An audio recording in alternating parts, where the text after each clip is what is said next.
What's going on, MSFers? Duelam here, and today, that's right, we're doing another defense video. No kidding. Yeah, I haven't done one of these in a while, but I've been kind of enjoying Crucible lately.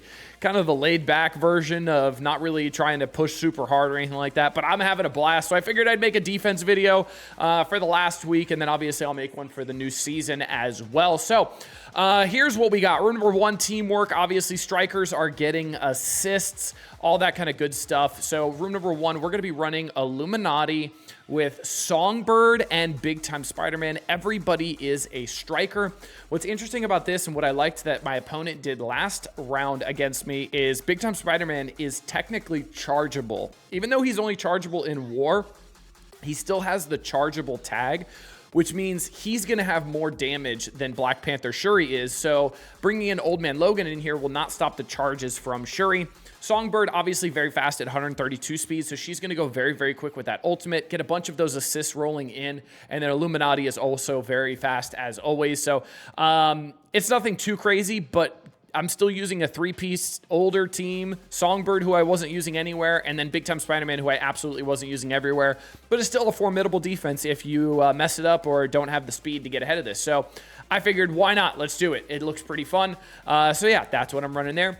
Room number two. That's right. We got Starjammers. Starjammers have been amazing. Let me tell you, Starjammers have been great on defense.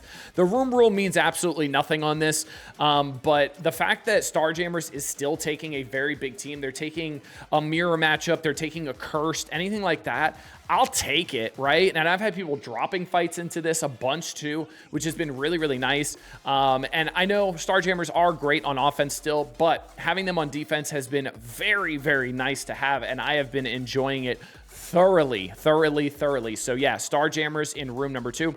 Room number three, we got some mishmash craziness here. So on turn, gain, deflect, defense up. So just some weird stuff here. I got a pre-taunt. I got Mephisto in here. 3 diamond, gear tier 20, pretty massive. I got Quasar in here as well for the immunity on spawn. I might take him up to gear tier 20 because I do have some mystic gear laying around. Nightcrawler to make sure an Emma doesn't do anything stupid here. And then also speed up, quick special, stun, all that good stuff. And then Scientist Supreme for some turn meter manipulation. The ult putting out slow out there on everybody, the defense down. And then obviously not putting it on the allies because Quasar has the immunity going out there. So very interesting. I'm curious to see what people do here. I did have Mephisto in room 1 mostly for this season because of the assists and stuff. But I'm going to throw him in 3 now to make this room a little bit more formidable because I saw I had Mephisto on offense and I was like, well, that can't happen. Now can it?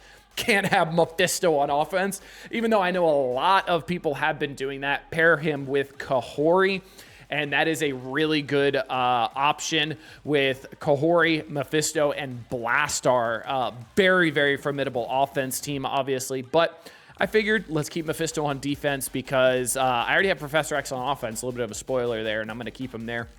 We're also going to go over my offense options as well.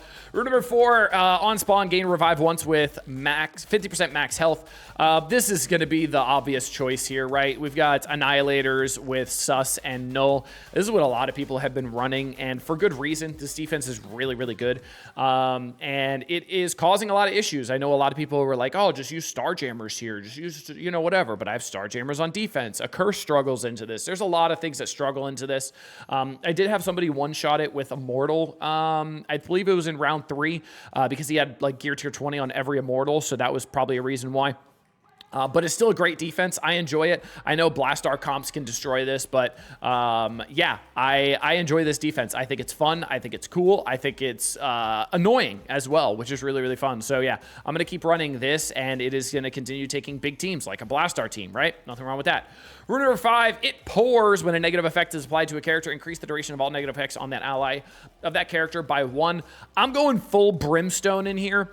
I wouldn't recommend putting Damon Hellstrom on defense if you do have a large Damon Hellstrom, because he can absolutely shred Professor X comps, especially if you have like an Apocalypse thrown in there, or you have like a Nightcrawler thrown in there to guarantee a double tap for Damon Hellstrom. Then absolutely keep him on offense if he's like 7 red, diamonds, all that kind of good stuff. But I don't have that, so I figured why not throw him in here instead of having Liberty Ultimus, which is what I had before. I figured might as well put a new stat team, newer team in here that is still pretty big. We got Doctor Strange, 2 diamond, Elsa, 3 diamond, no gear tier 20 except for Damon, which I'm probably going to keep it that way because, yeah, they're a war team, right? But Damon's really good plug and play, so that's why I have him at gear tier 20. He's great. So I figured this will still take a decent team. It won't take anything crazy, but it'll still take a decent team, so I'm okay with that. And then temporal fluctuations, on turn clear all negative effects on self and gain speed up. With speed up, gain 20% speed. With bleed, offense down, trauma, or disrupted, gain 50% speed as well. So I'm running the same thing I've been running for a while in here. I got a pre-taunt in Mr. Fantastic, and the reason why I have him is because I don't use him on offense. I use Johnny Storm instead, so there's no reason to have him at all. He was hitting the bench. He's a new stat, pre-taunt. Might as well have him there. We got Phoenix Force in here who still do great things. We got Emma to stop speed stat, and then we got Odin in here just for more annoyances. Obviously, I have nothing stopping turn bar here, which is completely fine. They could bring like a Blastar comp in here if they want to. Good for them, but that's what room 4 is for. So if they want to do that, completely fine. You could throw in Professor X in here instead. That's absolutely an option instead of Mr. Fantastic, but I'm not doing that. I like having Professor X on offense. This is a very light defense, honestly, but we do have Odin causing some issues and then Mephisto causing some issues as well. But yeah, I want to go over my offensive options as well. So for offense, I have a lot on offense, right? I've got full Vigilante, I've got Superior Sinister, Insidious 6, any which way of the form that I want to use. I've got Night Stalkers, I've got Liberty for a pretty solid sack. I've got Orcus minus sign to Supreme. I've got Kahori, plus Blastar, plus a lot of other stuff. I've got Accursed as well, so Accursed, very helpful, obviously. I've got full Astral minus Emma, which is completely fine. Fantastic 4 as well. I've got a lot of really good options. I have Old Man Logan as well. I have a lot of options. Obviously, again, Fantastic 4. So I have a lot of options for offense, and then obviously Professor X being a big proponent of that offensive power. So a lot of options here. I even have Cabal, and Cabal can still do some pretty good things. Like Cabal can still take out like Brimstone. Like you use Kang and Emma, and Cabal did well. You do need Emma though, let me tell you, as according to my last fail, you definitely do need Emma in here, but Cabal can still be very useful, which is great. So I was able to use that.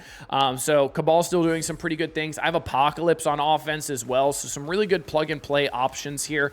A lot of offensive power. I even have Black Knight as well, which I used into a Super Scroll room, which was pretty helpful as well. Guardian for some potential Blastar combos there. Obviously, that's really nice. And yeah, I have a lot of options for offense. I still have Dormammu as well. So Immortal X-Men, obviously. So a lot of options for offense, which is kind of the strategy here, right? I want to force my opponent into making a potential mistake or just win on efficiency. So that's the goal with this defense. Nothing too crazy, but I've been enjoying Crucible. I've been having a lot of fun lately. We're sitting around the 730 ranges. This is actually the highest I've been in a while. It looks like I am almost in, I don't know why that's loading there all of a sudden. All right, I guess that's loading. I think we're still in Masters 2, if I'm not mistaken. Yeah, we're in like the bottom end of Masters 2, but I'll take it. I've been having a blast. Hope you guys enjoyed this one. Hope it gave you some ideas for the last week of Cosmic Crucible, season number 18. Till next time, this has been Duelim. Later, MSFers.